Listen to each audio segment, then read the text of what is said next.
I've been asked that question like 10 times already. I don't know. I mean, we're one of only 4 teams left. So at this point,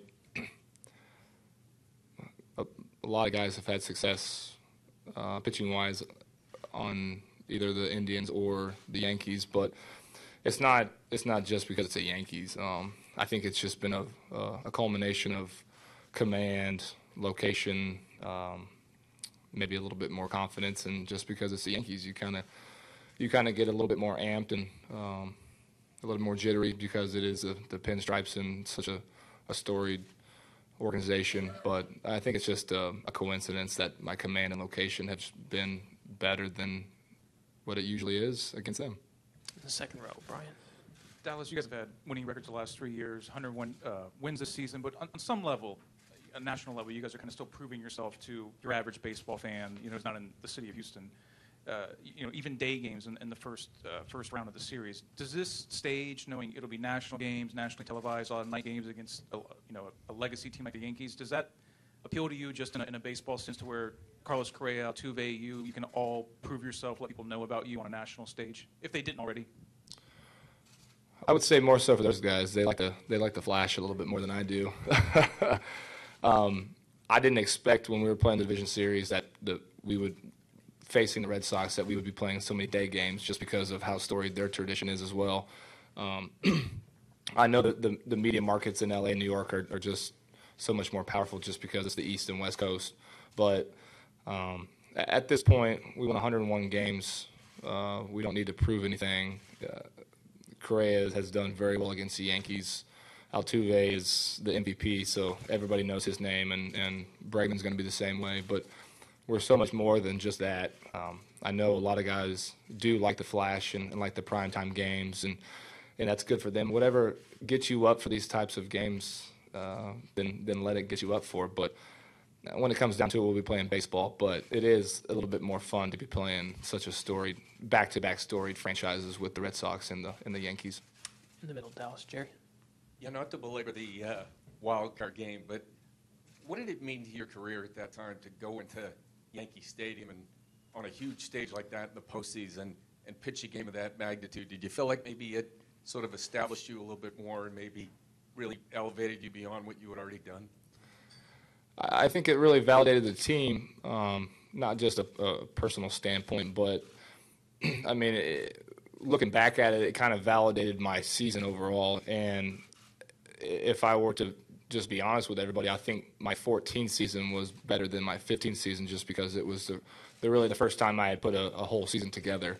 I didn't really get much validation after the 14th season, and I felt a little disrespected, but that's what happens when you're playing on a 100-loss team. It's kind of a miracle if a couple players have good seasons. And at that point, I was just trying to get myself better still, and a lot of the guys would say the same thing. So for 15, for that win in the wild card game, it wasn't just special for me and the validation. It was special for everybody to go into New York and play that well. But now we look back on it, and it's probably one of the most magical times that I'll have in my career, and it's something I'll never forget for sure.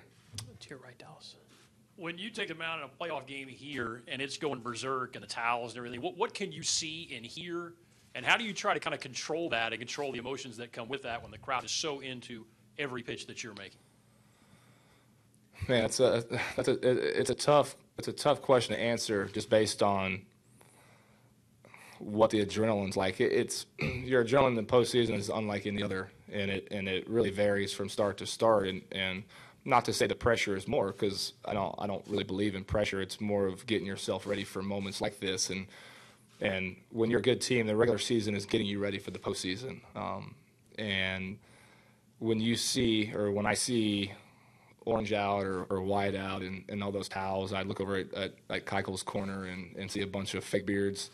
It really gives you a sense of calmness, almost in such a chaotic atmosphere. So that alone makes me feel like I'm in my backyard playing wiffle ball. And right now, it's just the thought of it is giving me chills. But to be hosting the championship series is going to be truly special. To have 4 games in a 7-game series is going to be very valuable. I don't feel like we have right now that we're going to go in and wipe the Yankees off the map just because, we have such a good crowd at home because they prove that they can win on the road. And that's what good teams do. But to have the crowds back, to have the fans back, to have the city behind us, it really gives us that extra boost. To your right, Dallas. Billy. Was there anything instructive to you about the way the Indians pitched to Judge? I mean, a little bit, not really.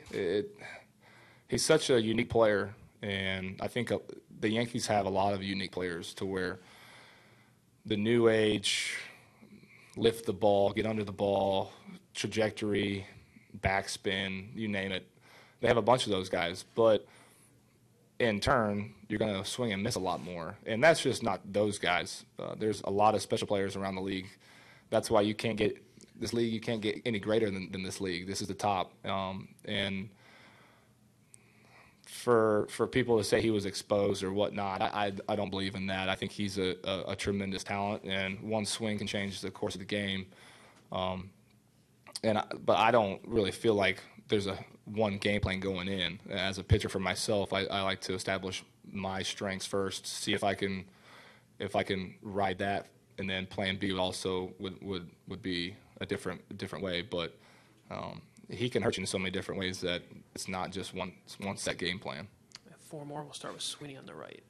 Dallas, the Yankees were a lot more left-handed heavy a couple of years ago when you faced them. I know you faced them once this year, but how does having the right-handed weapons like Judge, Sanchez, Castro affect how you're able to work against them?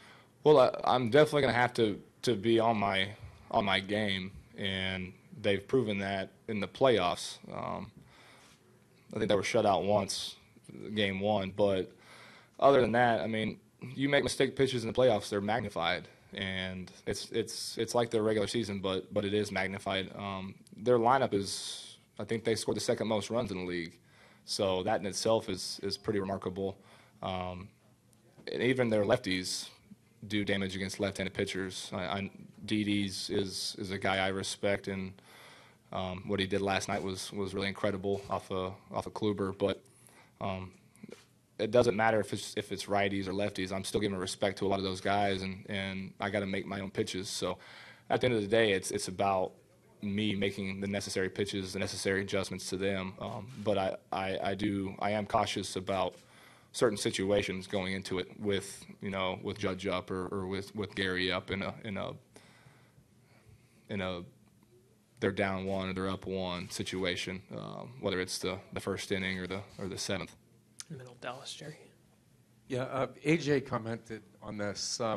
In what ways do you think maybe Verlander has helped you, made you a better pitcher, even though you have different styles and he's right-handed and you're left-handed? He's more flamboyant. No, he's been great.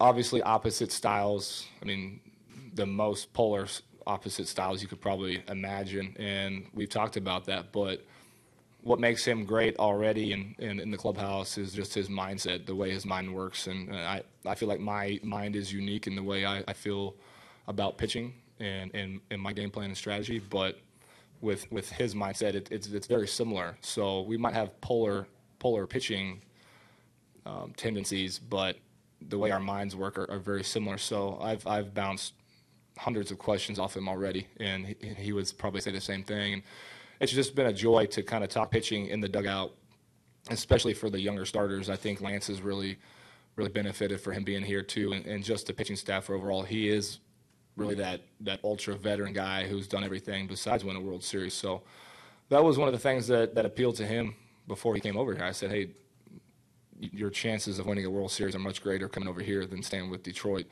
And that was the honest truth, and I think that really resonated with him. But just to have him over here is a sense of relief for everybody, including myself. And it's nice to have that guy who's done it, to where I can ask questions, whatever it is, life, baseball, and it's truly going to be a joy for the next 2 years. In the back row, just take 2 more.